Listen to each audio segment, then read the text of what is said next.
Okay. Um, so let's get started. I apologize. During my introduction, I may move back and forth between my screen as I let people into the waiting room. Um, but hello, welcome to the first of the six-part financial empowerment series at CUNY SBS.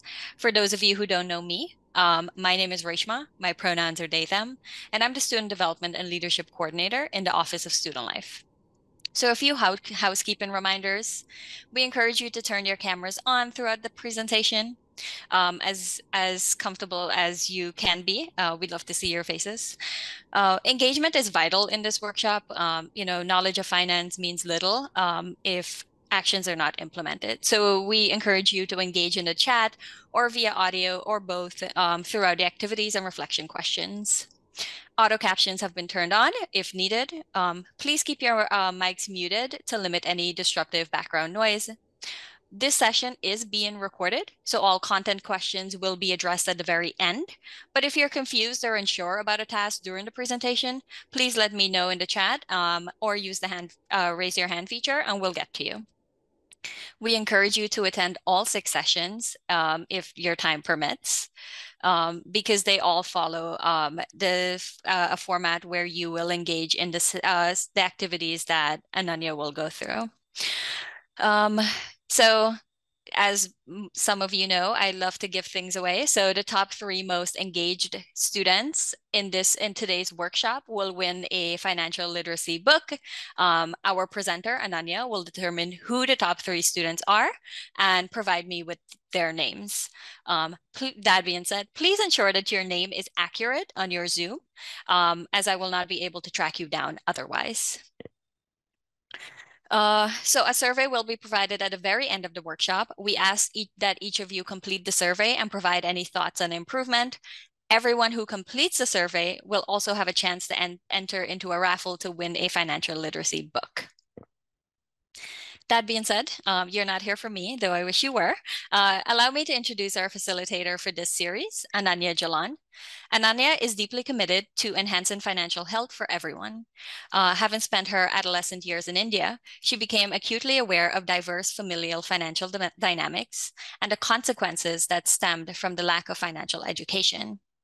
Through her efforts, she aims to empower individuals and families to make incremental improvements in their financial habits, ultimately bringing about positive changes that resonate across generations. Please note that Ananya is not a financial advisor. She aims to provide information in simple language and removes the unnecessary jargon that leads to financial stress. That being said, I pass the virtual floor to Ananya. Thanks, Reshma. Thank you so much. And I'm so glad to see so many cameras on. And I hope this is an interactive and helpful session. But welcome. Welcome to the first of six workshops in financial health. Today, we will be covering setting your financial goals. We'll get into the agenda of today. We'll check in with each other, and then we'll get into the content. With that, let's get into the agenda. Our content starts off with learning about money and financial anxiety. We'll be doing an activity on present means, evaluating our beliefs and relationship with money in various stages of our life.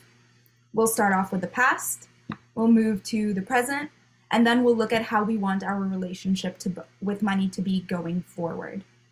We'll finish with some actionable next steps, and then a Q&A session. Okay, so checking in with each other. Who am I? Well, thank you, Reshma, for that wonderful introduction. Just a little bit more about me. My name is Ananya Jalan. Academically, I finished my master's in management science and engineering, which was a lot of finance, engineering, operations classes. I've worked with the stock exchange and the SEC, which is the Securities and Exchange Commission, which is the police of financial institutions. And I consulted for a financial health company. I want to create a dialogue to discuss all of the financial aspects in our life more openly and remove that taboo around it. But why is financial health important? Money permeates across aspects of our life. It plays a part in how we interact within our relationships. And oftentimes, we can't control our income level or even sometimes our expenses, especially when we have kids or partners or parents that share our cards or accounts. But one thing we can control is how we feel about them and move in the direction to give us more control with our feelings as well as our money. You're here. You may have a number of feelings around finance or math. You may feel anxious when dealing with money. Money and the math might overwhelm you. You may flat out hate all of it. Those numbers just aren't for me. You may be obsessed to the point where you log in and check all of your accounts and all of your cards almost every day. But wherever you may be on that spectrum, taking the time to come here is a step forward. And so thank you for showing up. Just a few other things. I want to acknowledge the confines that we live in. The systems are complex. They have been made in a way to obscure things from us. The financial system is known to be one of the most complex phenomena created. Just as an example, why don't we look at walking down the grocery store aisle? There are so many differing prices, so many differing ingredients lists. You know, you have stevia, monk fruit, agave, sugar syrup, date syrup. The options are absolutely endless, and it's very similar in finance. The options that we have to invest and put our money are endless. Inequities exist. We understand this, and we will be deep diving into financial concepts to empower you with the means to transform your financial health. It's not going to be a one-size-fits-all solution, but while going through the workshop series, you should be better equipped with the knowledge and the tools to move in the right direction. And for today's session, and all of the other sessions coming up, let's try to foster an environment of interaction and asking questions, be it whether you're more comfortable asking questions in the chat or raising your hand and taking yourself off mute. If you can stretch yourself out of your comfort zone just a bit, you learn something new, and there are probably other people that are thinking the exact same thing. No question is stupid. Please ask questions as you wish, and we'll get to as many as we can. We will also have time for Q&A at the end of the session. Like Reshma mentioned already, the 3 people that are the most engaged with the content throughout today's workshop will receive a wonderful book on money management by the author Ramit Sethi. And at the end of the workshop, if you choose to participate in the survey, you'll be entered into a raffle. Just a disclaimer, I am not an attorney, accountant, psychologist, or financial advisor, nor am I holding myself out to be. The information contained in this workshop and presentation is not suitable advice. Is not a suitable substitute for financial advice from a professional who is aware of the facts and circumstances of your individual situation. Okay, with that, let's get started. What is money? Let's drill down to the basics and then build ourselves up. So the first definition, money is a commodity or standard of value that is a medium of exchange for goods and services. Now this was a lot of words. Let's break it down. What is a commodity? A commodity is, oops, we have a question. Yep, Lewis. No, like I thought like a commodity was like, because like I know this is also part of investment too, like that you can invest in commodities. I thought like that maybe like it's like a natural resource or like something that's commonly used for exchange. And I guess now that like I'm being told what the definition of money is, like that's a commodity. But when I think commodities, I think things like crops, stuff like that, or oil. Yep, perfectly fair. I'm going to use them interchangeably, and this definition does also use them interchangeably. Yes, most of the time we think of commodities as precious metals, silver, gold, copper, all of the goods and food grain that can be exchanged. And yes, it is. There are special exchanges called commodity exchanges where you can exchange commodities. Commodity in this definition means a raw material or a product that holds some value. So in And the that's basically, oh, I'm sorry. So that's basically what like money, like for instance, like a dollar bill, like it's a commodity. yeah, Okay. exactly. So it's any product or any material of value that can be bought and sold. So the fiat money, today our money, the notes that we have, the coins that we have, that's known as fiat money, which means that it is a commodity, it's a standard of value that is backed by an agreement and faith in our issuer. So the issuer would be the Federal Reserve Bank, rather than the commodity, which as a raw material, such as precious metals or food grains. And the standard of value um, is the faith in the issuer. Let's explore this with an example. So say I raise chickens and my commodity of exchange was the eggs from my chickens. And I want to buy bread from Lewis, right? In January, Lewis might tell me that they will give me a loaf of bread for 8 eggs, versus maybe in the summer, Lewis says, okay, I'll give you a loaf for 3 eggs. Definition 2 is that money is something that holds its value over time, can be easily translated into prices, and is widely accepted. What this means is a $100 bill 50 years ago is still a $100 bill today. The value of that money has held over time. It is widely accepted in the US and across the world. Everyone believes in the value of the $100, and we can easily put in goods and services in terms of these dollar values. Okay, what are some properties of money? Money should be fungible. What does fungible mean?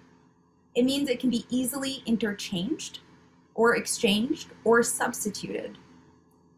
For example, going back to the bread and the eggs, the value of bread versus the egg would need to be discussed prior. It can change, but Lewis and I would have an understanding that a loaf of bread is equivalent to 2 eggs. Durable. It's useful for many exchanges. It's not going to melt over time. It's not going to, it's not going to grow something and dissipate. It's going to be useful for many exchanges. If we go to the Federal Reserve website, we see that a $5 bill is in circulation for almost 5 years. And then a $100 bill, which is less frequently used, has a lifespan of over 22 years. It's portable. It's easy to carry and divide.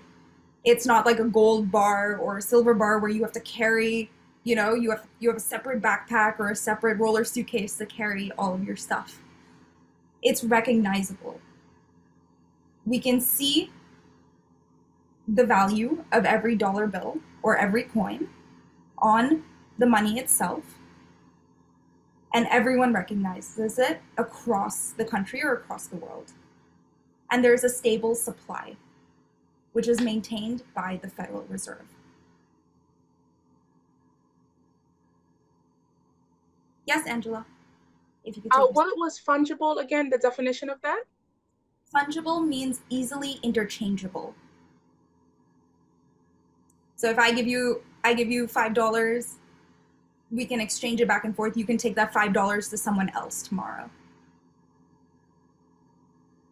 Thank you.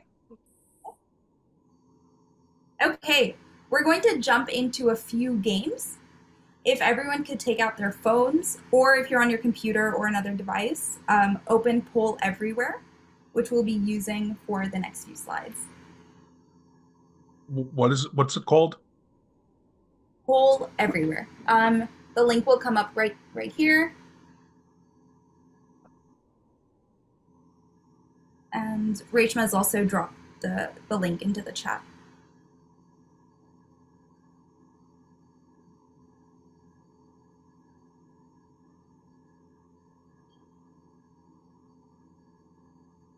Do I need an account for this? No, you don't. I think it'll Okay. just ask you to input your name. You don't have to input your full name. If you want to just input your first name, that also works. All right. Well, I'm known as guest 432, so I guess I'll just leave it at that and Okay, just answer the question. sure. The question is, what are the different types of money you use in your life? Think hard. There are probably more than you realize. We can also branch this out into any form of exchange. Okay, I see some answers coming in. We have credit, debit, cash, a lot of cash, loans, yes. Paper money.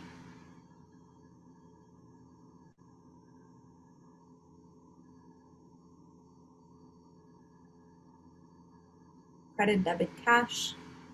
Bonds. Applications like Cash App, Zelle, and Venmo. Gold, electronic. PayPal, Zelle, Apple Pay, cryptocurrency.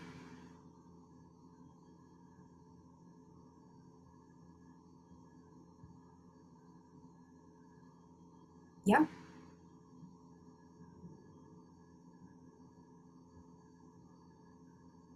Okay. There are so many different types of money we use in our life. Okay, so mediums of exchange. I think hard cash and plastic money were definitely the top two up there. What are the different mediums of exchange? We have hard cash or fiat money, which is our notes, our paper notes, and our coins. We have plastic money or cards, which is credit cards, debit cards. We also have accounts for future use. If we're at a day job, most of the time we're getting money deposited directly into our bank. They don't hand us a wad of cash anymore.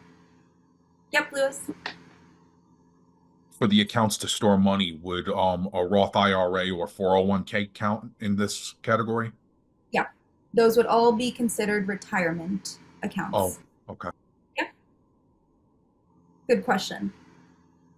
High yield savings accounts, any kind of savings accounts, checking accounts, investment account, retirement accounts like Lewis brought up, the Roth IRA, or oftentimes if you're working at a government institution or an educational institution, you will get a retirement account in the form of a 403b, electronic credit, bonds, health savings accounts, our assets, such as our house or our car, commodities, such as precious metals, collector's items, such as baseball cards, paintings, coin collections, other mediums of exchange that are indirectly redeemable, our flight points, hotel points, maybe we have credit card points from a card that gives us cash back. And then there are also government assisted, SNAP, EBT, OTC benefits.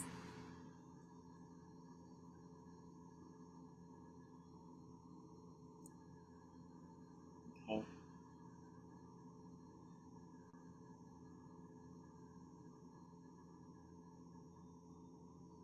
Yes, Lewis. I just want to say one thing about collector's items now, being that physical media is like pretty much on its way out now. Like especially like when you look at like classic video games and VHS tapes and DVDs, like those are going to be really, really hot in not too far in the future, if not right now. I definitely agree. Because Yeah. like I follow like I'm a retro gamer, so like I see a lot of physical game copies that are like literally even like games that were released not too long ago, like being resold for like really high prices. It's crazy. I even heard in when GameStop was really hot, and you might have heard of the GameStop meme stock situation. Mhm. A lot of most of their profit margins come from those used games that are interchanged rather than the new games that are being produced. So definitely there's a lot of money in that secondary market, and especially for collectors items, even video games. And yeah, this list is also endless. Designer bags as well, as Maria says. Mhm. Yep, Angela, you have a question.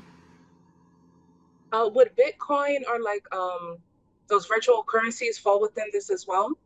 And if It, so, like I guess which category would it be in? I would have to say probably either accounts to store money, um, or a completely different category itself. Okay, cool. But Thank yes, cryptocurrency definitely is on that list. Hi, Ken.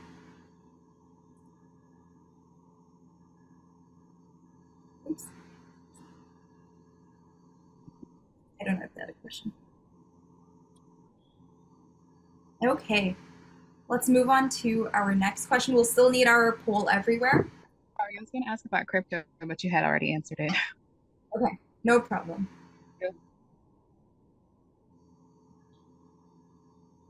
Okay, the second question.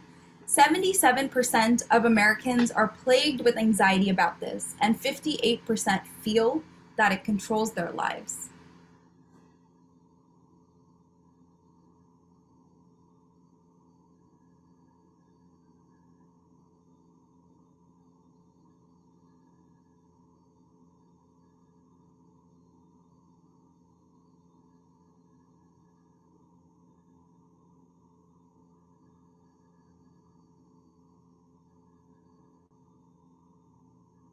Okay, I think the answers coming in are unanimous.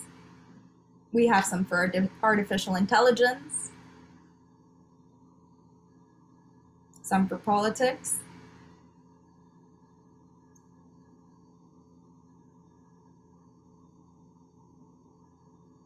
Okay. Well, the answer here is finance. I'm sure politics and artificial intelligence do control. Politics would definitely come in a close second. I agree. But that's such a massive amount of people. It's 77% of Americans have some kind of financial anxiety. The subject matter was definitely a giveaway.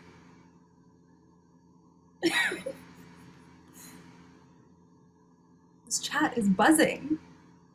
Okay, our last question for Poll Everywhere for the first half of the presentation. We will be coming back to it after some time, but the last question for now. What does financial anxiety affect?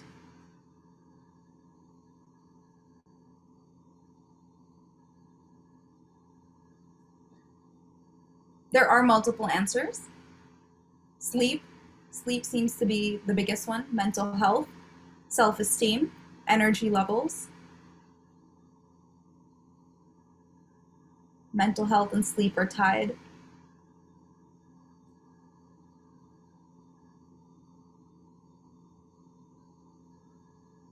Let's move to the answers. I see it slowing down.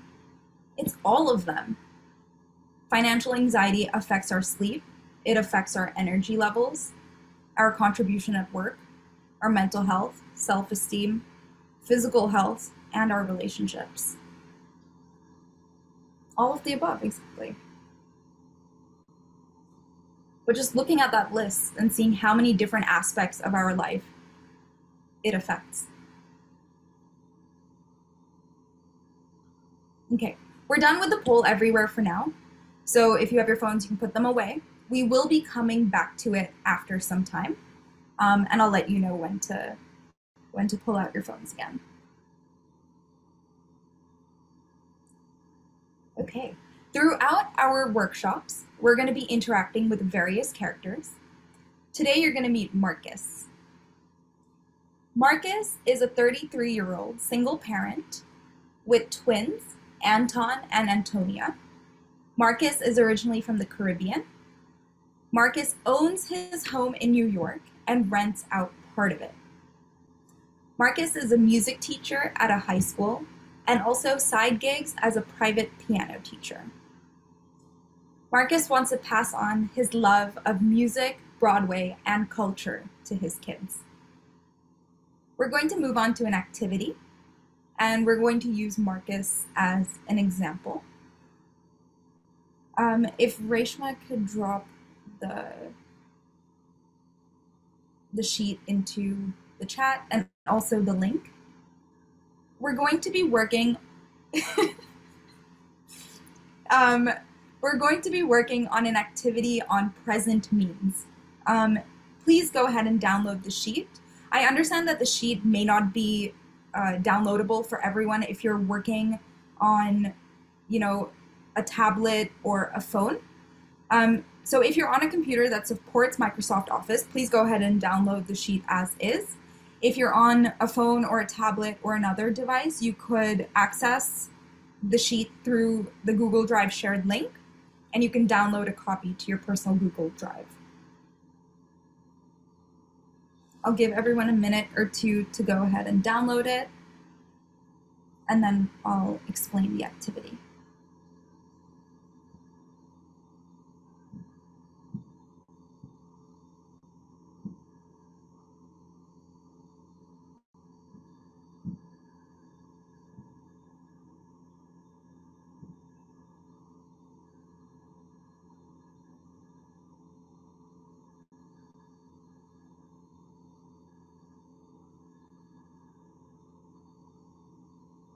I have my thing downloaded and saved on my computer.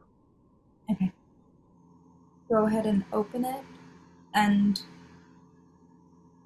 we can begin. Go to ONs, focus on column B and C.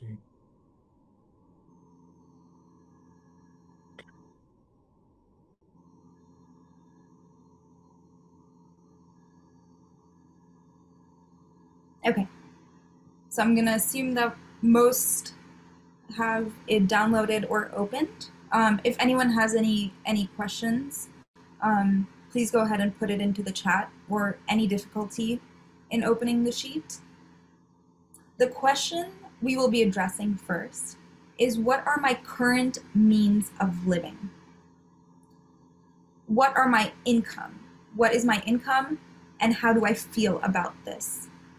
So we'll start off by going to the Ins tab on the sheet, and we'll be focusing on the first two columns, which is the income and the feeling. The feelings list that you see on the right-hand side is not an exhaustive list. Some feelings that we might feel about our incomes might be happy, proud, confident, blessed, thankful. We might feel completely indifferent, overwhelmed, concerned, fear, shame, guilt, anxious, or stressed.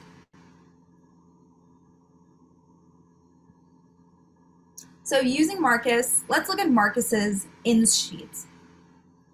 So here we go to the Ins tab, and then under Income Sources, Marcus teaches private piano lessons after school, and his feeling associated with that is that he's proud of teaching and earning income on the side. He is a high school music teacher, so that's another In. And the feeling associated with that is that he's grateful but wants to do better. You can feel multiple, at times opposing feelings about an income source. He receives a bonus, which we don't know how he feels about it. He owns his home in New York and rents out part of it. And the rental income that he receives from the upstairs unit relieves stress from his mortgage payments every month. Marcus had a yard sale, but he feels indifferent about it. So let's take a couple of minutes, fill out your Ins sheet, only focus on the income sources and the feelings column. Do not worry about any of the columns to the right-hand side. We will be using those in the future workshops. And when you're done, either give me a thumbs up, you can unmute and say, you're finished, or you can drop it in the chat. Do not close your sheets at the end. Keep your sheets open, because we'll have one more activity with them right after this. Excuse me, my sheet is view only. Did you download it from the link? I clicked on the link and I opened it in Google Sheets. Okay. If you can click the three dots on the right-hand side and say make a copy, it would save to your own drive, and then you'd be able to edit it.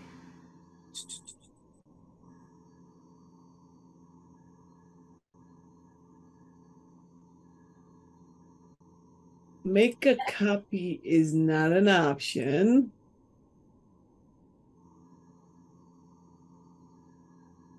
Trisha, are you on a computer? Do you want to try downloading the... All right, the let me download it.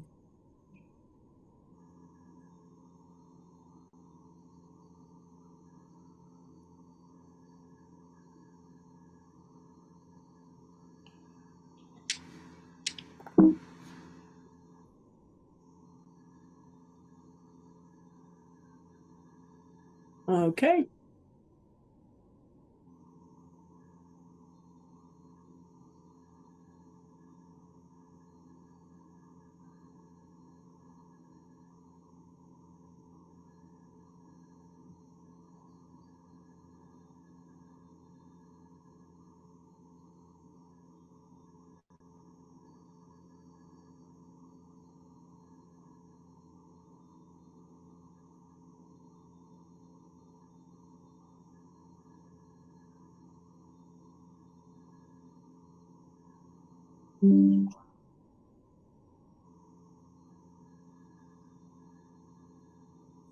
I see some responses coming in. Kelly said that they're satisfied with their ins. I'm glad. That's a great place to be.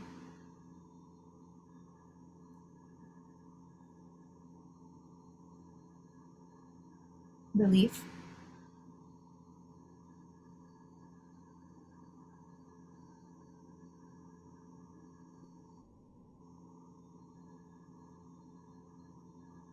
Not satisfied with our ins.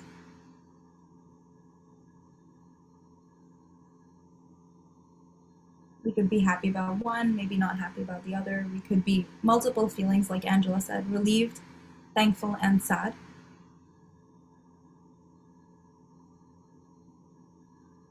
Frustrated.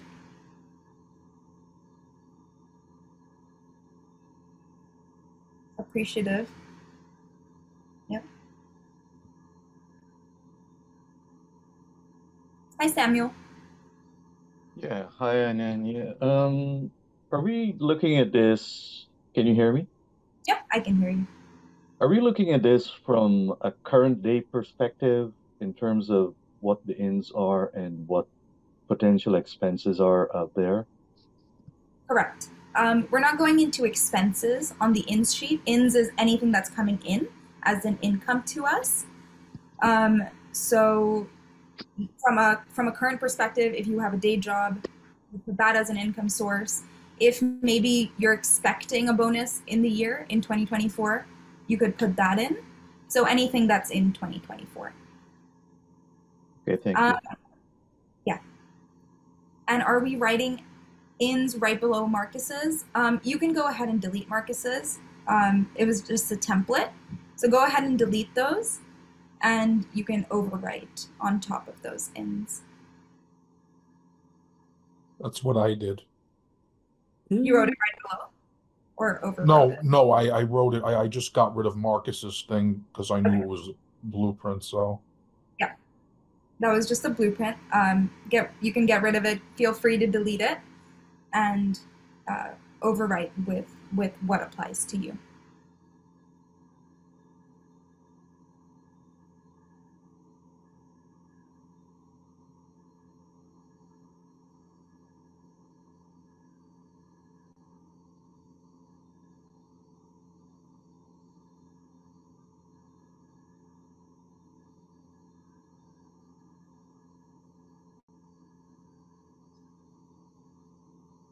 Okay, I see some dones coming in. I think the overall sentiment was grateful, appreciative. Maybe some of us want to do better. A lot of us are satisfied, some are not satisfied. A lot of relief and gratefulness.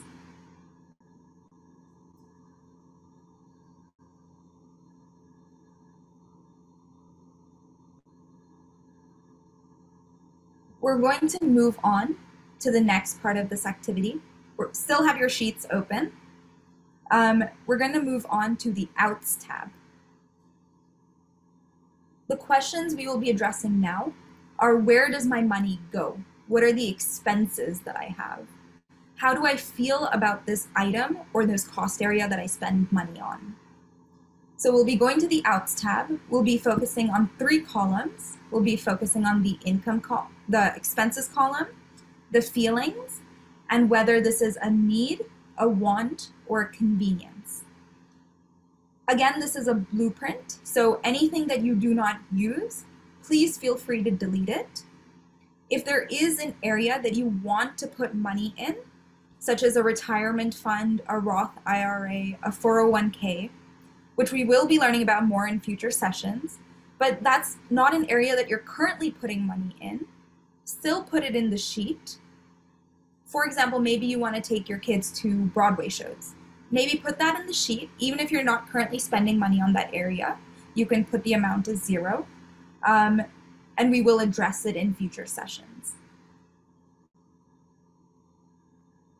So everyone can navigate to the Outs sheet. Sorry about that. If everyone can navigate to the Outs tab, please feel free to delete anything from the item or the bucket areas that do not apply to you.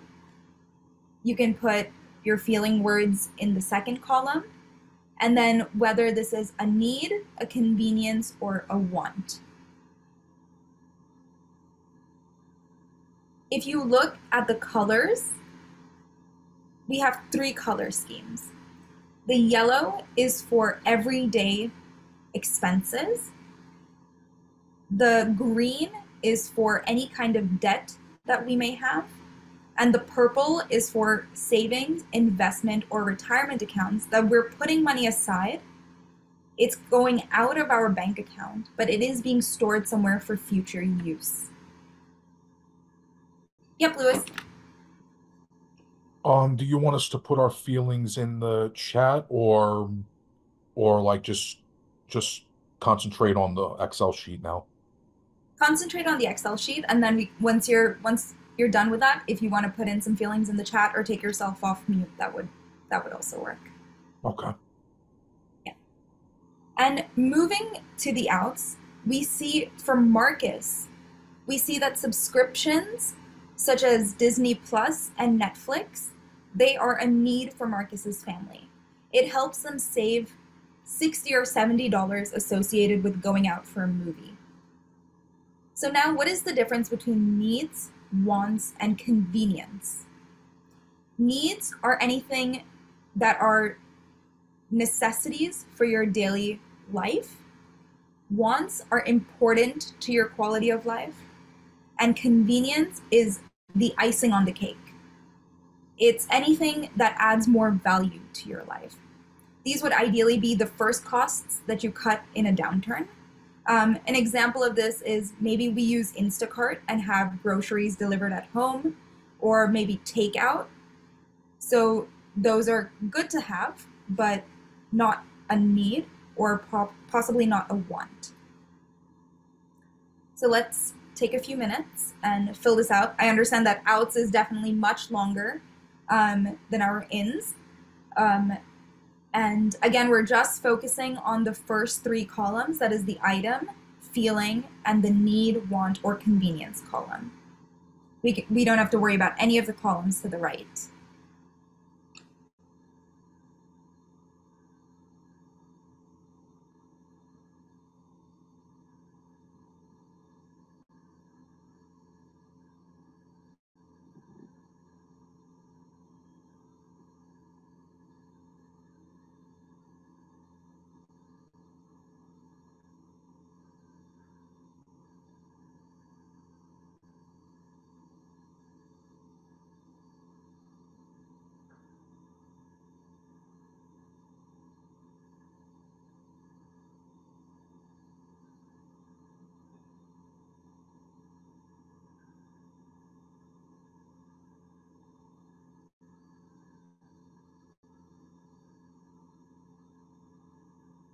Yep, Angela, I saw that you had a question. For shopping, could it be separated into like shopping for the household and then the shopping for personal Yep. needs and like clothing and stuff? Definitely. If you want to break it out into clothing, makeup, video games, so on and so forth, feel free to break it out. This was just a template to get your mind rolling and thinking about all of the different expenses, but feel free to delete or expand as much as you'd like.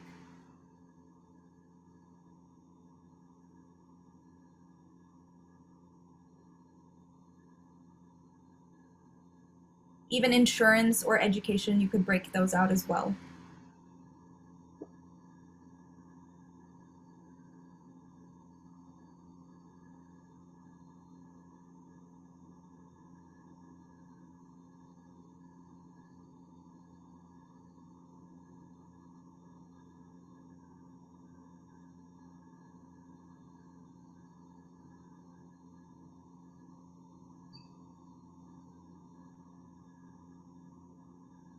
Hi, Lewis. Yep. Could I use this template as like a budgeting sheet? That is going to be our workshop too, where we will be using it as a budgeting sheet.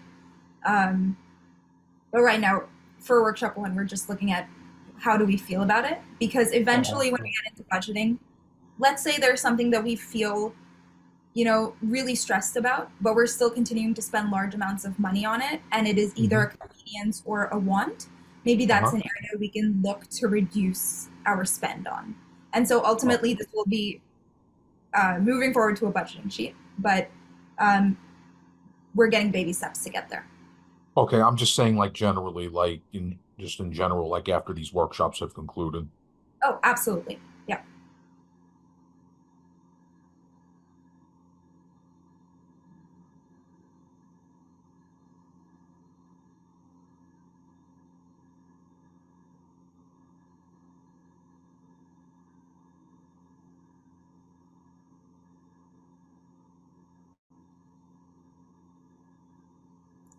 I see a question. What is socialization in this content? Is it outings? Yes, outings. Maybe if you go out for dinners with your friends, or maybe go out to do some activities with your family, or and so on. So socialization was just a placeholder for any of those activities. Please feel free to delete it if you don't use it, or rename it.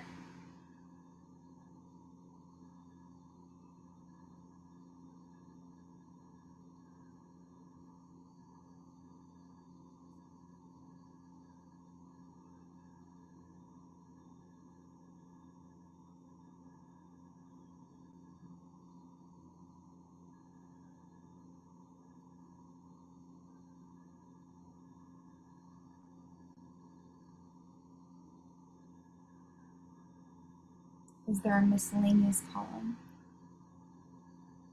Sure, you can add a miscellaneous line item as well. And it might be fun to jump ahead in the sheet, but we'll take it step by step to ensure that your stress around finances can decrease. And so jumping ahead might be a little overwhelming. And so let's try not to get ahead of ourselves. Hi, Angela. Yep, you have a question. For the subscription, should they be broken out individually? If you want to, you absolutely can. Yeah. What I do is, Angela, for my subscriptions, because I no longer have cable, like I exclusively rely on them, I just add, by the way, I use annual subscriptions. That way I can just pay for the whole year and not have to worry about it until it's due. I just add them all up and I just put it on my sheet. That's what I do. Thank you, Louis. Thank you. That's a good idea. Thank you. Even so, like what I would do is I would like say like for instance, like I use Disney Plus, then I have Max, and then I have Paramount. Like I put the subscriptions, the annual subscription prices in that I owe, and then I just merge them all together. I add them all up.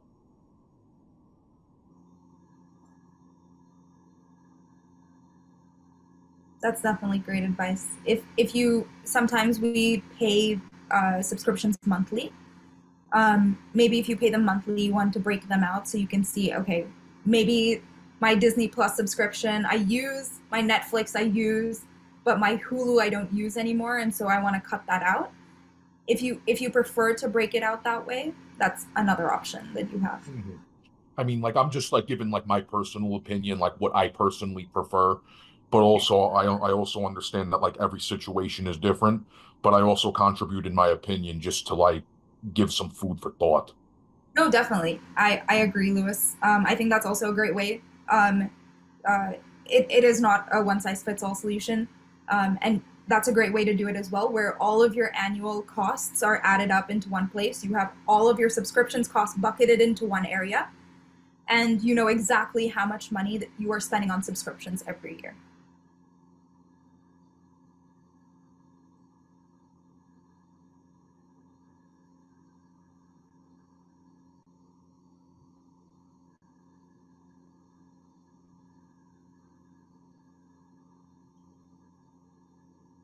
Okay, let's move on to Marcus's past experiences. So Marcus migrated to the US with his parents in the 90s. Holidays were the only time he and his sister received gifts. Marcus learned to negotiate for things at a young age as he was taught the value of money as a child. His parents stressed on the importance of saving. Why are our past experiences important? Our past experiences inform what holds our mental space today and how we make money decisions. We are going to use Poll Everywhere again. So if you can take out your phones or open up the same tab, we're going to jump back to that.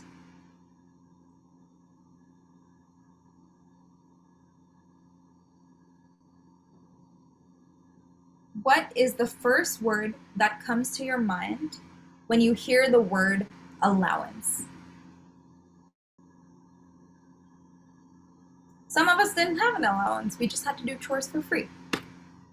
Whatever it may be. What's the first word that pops into your mind when you hear allowance?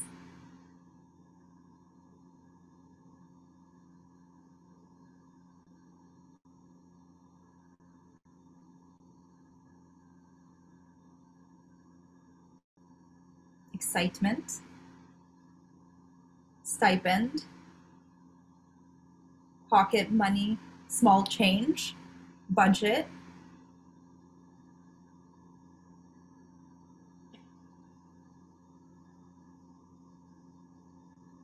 partners, a set amount for a particular task, non-existent, chores, responsibility,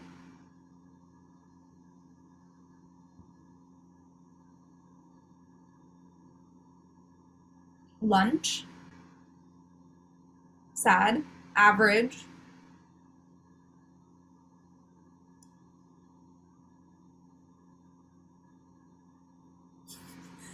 my mom allows, Amarna says, my mom said she allowed us to stay here when we asked for an allowance. Yep. Small joy. Work. Yep.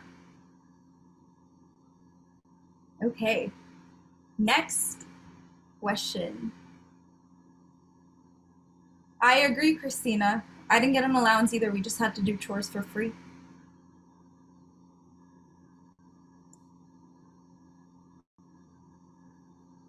What messaging did we receive from our parents or guardians regarding money? These questions allow us to think back to our first introduction of money. What was that like? What messages did we receive? For some of us, it may have been positive. For some, it might lean towards the negative.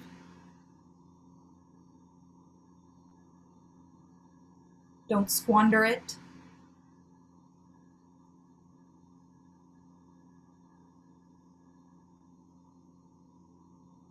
As a child of immigrant parents, I learned save, save, save, save every cent. Save, save, save. Someone resonates with that. There isn't enough. Don't waste it. Use it wisely. Money doesn't grow on trees. It always needs to grow. Try not to spend frivolously. Save for a rainy day. It is earned, not given. responsibility.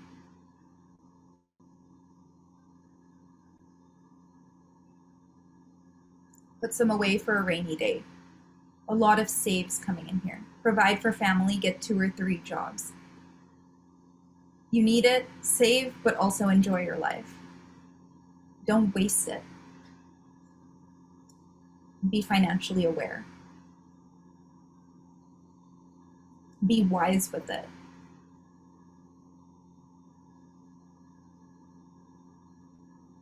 I work for pennies, you go spending dollars. Make intentional purchases.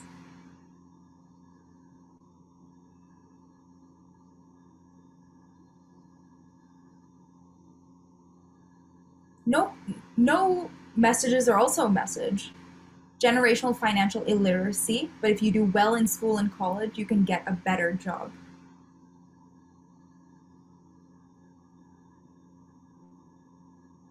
Its importance was not communicated directly. A lot of us were expected to understand the importance of money.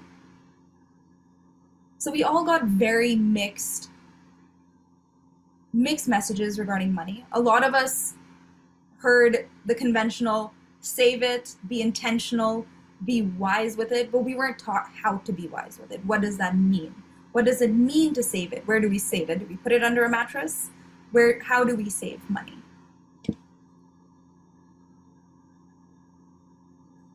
We're done with the poll everywhere, so please feel free to put your phones away, close the window that you had open. We'll be moving on to the reflection questions. You can write down your answers to these questions. I would encourage you to write them down or type them out rather than merely think about them. Present experience. How do these messages that we received inform my philosophy on money today? What are your current beliefs around money?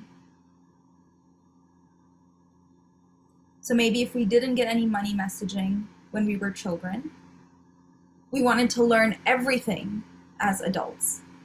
Maybe our parents were in debt and we had to make sure that we never ended up in a similar position. So we did everything in our power to learn about how to minimize debt. We might also hear that one thing that I heard was my worth is defined by the money I make. So personality is less of a piece, but I'm defined by that dollar figure that comes in every month.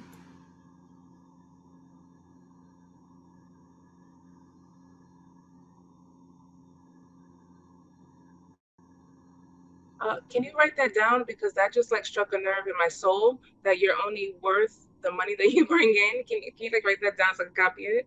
Because that's something. That's something.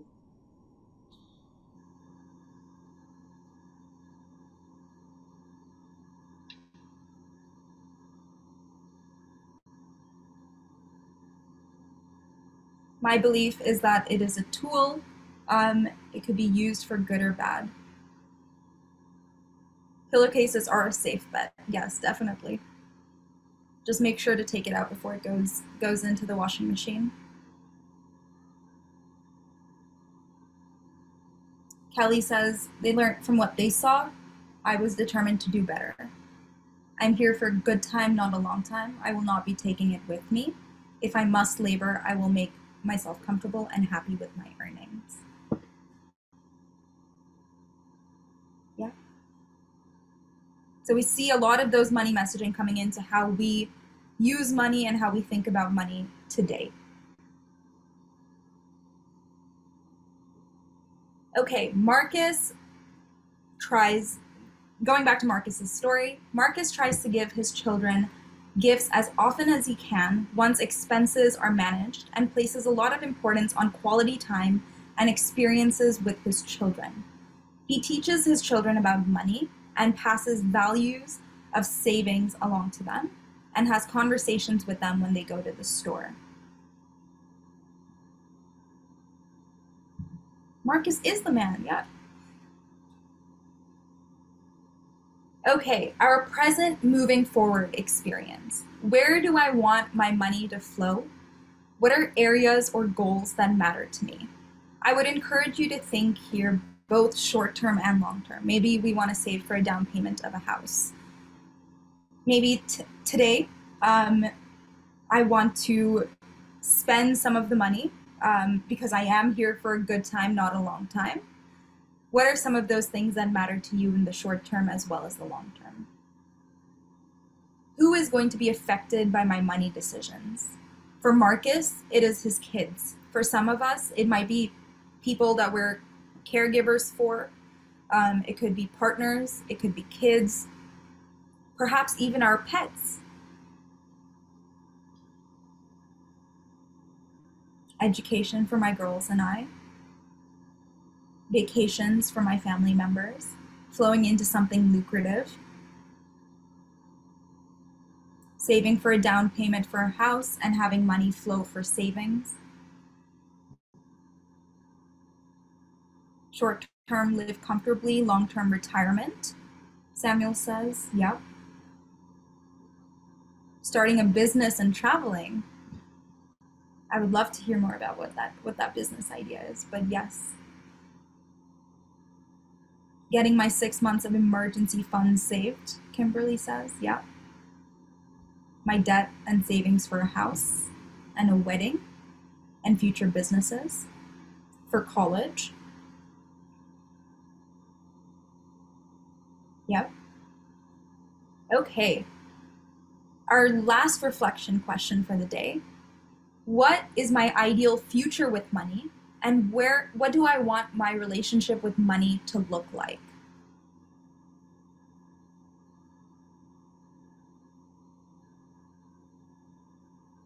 Starting emergency funds, long term is to fund it much further down. Yeah. Thanks, Kelly. I see that we are coming up on time here. This is our last question. Grow to create generational wealth. Yep. For our kids. For me, my ideal future with money is less control. I want it to occupy less brain space. Many passive income streams. Secure, comfortable, happy. Luxury.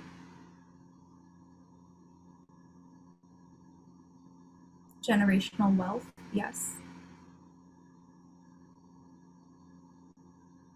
Not to be frustrating or sad.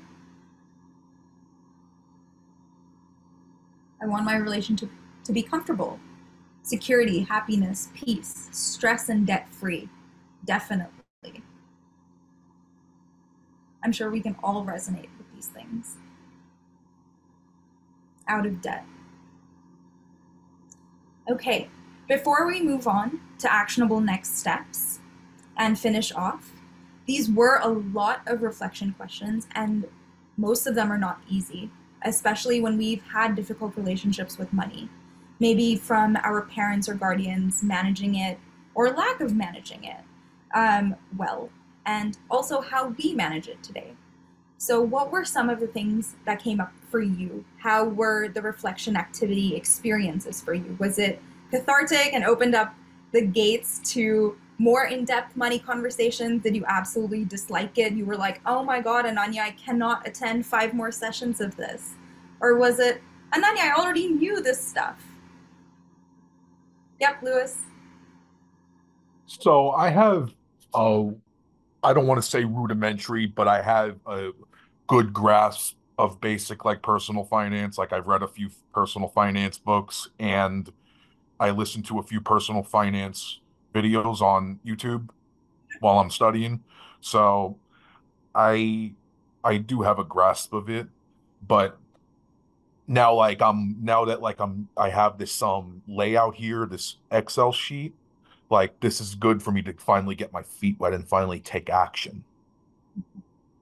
Thank you for sharing. Yeah, I hope it continues to be a good resource to come back to. When we do go through the Excel sheet, I will explain how we can use this in our day-to-day lives. And we will break down every piece of that Excel together. Hi, Angela. Hi, really quick. I was gonna say that I think this session also helped me to like realize how much cultural impact can also play a part in how I feel about money. It's not just from my, family, but being in the Black culture, the scarcity mindset. There's not enough. You save it. You use everything. So it's helpful to remember that that also plays a part in why I spend the way that I spend now, or don't spend, or save, or what have you. I thought that was just really helpful. Absolutely. There's so many pieces, our culture, our generation gaps, so many pieces that play a part. Hi, Trisha. I think it's also important to mention that this also influences what we teach our kids, whether it's kids directly in our families, the kids that we share space with. It's very important. And as long as you recognize that that impact has been there and how you reflect this reflection is so amazing. I think we should all, well, at least for me, I'm definitely going to use it to be more informed as to what are the messages that we are giving to our kids in regards to this relationship with finances. Absolutely. It's not just what we have had a relationship from our past experiences, but what do we pass on to our kids? We will also, in workshop 6, be doing family finances and understanding how to set up for our own retirement, our kids' college funds, how we can contribute better to that. Thank you all for sticking. I know we're a little over time, but what are our actionable next steps? Yep, Lewis. Oh, wait. No, I didn't raise my hand. Sorry about that. No problem. Sorry. Okay, so what did we learn today? We learned more about money, types of money that we have in our lives, what is financial anxiety. We explored our beliefs stemming from our experiences in the past and how we manage money today in the present, and also what we want our future to look like with regards to money. The next steps that you could work on is reflect on these areas of your ins and your outs and feelings associated with it. You could think deeply about what each of these feelings are trying to tell us. You could discuss these with your family, your partners, your children, your parents, your friends, maybe a therapist. And our future 5 sessions are going to use these areas that we touched upon today, but we will be focusing more on money management systems to organize your money and learn about how to use the tools that we have available to us. Our next session will be on February 23rd at 1 p.m. It's going to be using the sheet that we just started. We're going to deep dive into budgets and spending plans and strategies to be aware of and how to build out your own blueprint.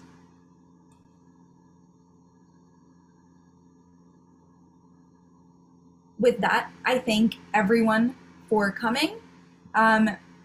We can have a short Q&A in case anyone has questions, and then we'll finish off with a survey. Lewis, do you have a question? This time I do. Yeah. Do you have any personal finance books that you can recommend? Definitely. I think I Will Teach You to Be Rich, which is the one that Reshma would be giving out, is a great one.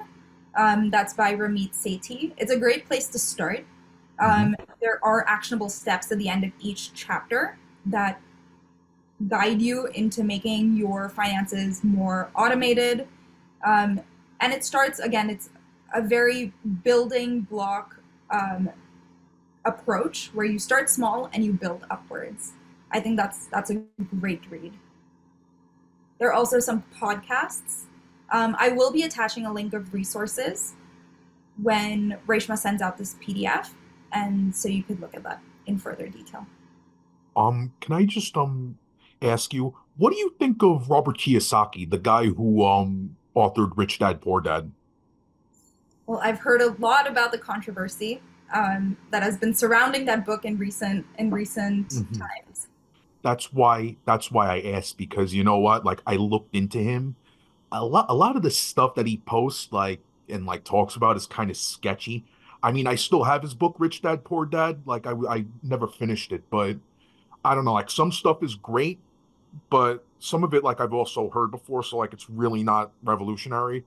but like some of the stuff like he talks about, like it gives like off get rich quick vibes, and like that's not good. So like I just wanted your opinion. Yeah, I feel similarly to you, Lewis. I didn't see there weren't actionable pieces that I could use. I wasn't learning much. It's an informative book overall, but it did lean towards get rich quick. Start a quick business, work towards that. I don't think it had many actionable steps in meeting us where we are. It said, okay, you should start here and you should grow. It doesn't Mhm. meet you where you are and take you from there and teach you how to grow. Which I Yeah. feel like I Will Teach You to Be Rich by Ramit Sethi definitely Mhm. does. Yeah. Yeah, like I agree. I think like that book is more for like maybe like someone who's like really sharp and shrewd, but at the Yeah. same time, like I don't know. I just don't think it's good. Like compared to say like Dave Ramsey's Total Money Makeover, which I read in like a few days. Yeah. Like his plan's really good. Yeah. He's another good one. Yeah. I'll definitely attach more resources. And so when you get this presentation, you'll have a list of resources that you could refer to as well, which will have a mix of podcasts, courses, as well as books. And also some apps and websites that you could use if you're into budgeting and you already have a budgeting system that you've used for years, but now you want to, possibly use more. If anyone comes to you saying they can make you rich quick, run. Yes, that is true. I Will Teach You to Be Rich does not, the title might be a little misleading. It does not teach you how to be rich quick. It does, it does go from a grassroots level. Okay, and finishing off our presentation, we have the end survey. If you finish the survey, you will be entered into a raffle. Where is it? I think Reshma put the link in the chat. Oh, okay, because I don't see it. Oh, wait, there it is. Okay, I got it. I just wanted to be caught up. Oops, I think I put the wrong. Okay. So thank you, Ananya, for such an engaging presentation. Thank you all for staying. I know we're a little over time, but I do appreciate the hour and 10 minutes that you took and being here. I hope that this workshop was helpful, and I hope that it encourages you to attend all 6 workshops. Our next workshop is 2 weeks from today. It's called Financial Awareness Blueprint, and it's on February 23rd. And it's about how you strategically plan ahead, taking into account what you did today with your ins and outs. As a reminder, please complete the survey, and I hope to see you all again. Please stay back if you have additional questions for Ananya, but other than that, you are free to leave and enjoy the very long weekend. Thank you, everyone. Have a great day. All right, you guys take care.